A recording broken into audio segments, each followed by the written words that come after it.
and I find myself wondering what did happen to the last 10. I ran away with my life, fast forward, never turn back again. It's kind of funny that the more we pass time, the more we need to set them rewind.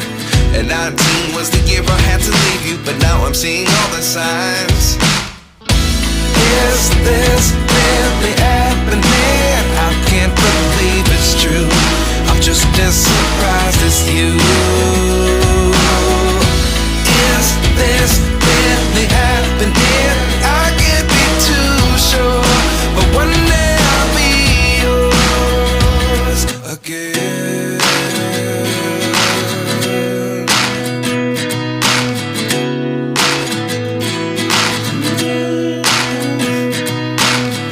Life lessons come one in a dozen. The other 11 get something from nothing. I sit here looking for an answer. Maybe the biggest question was in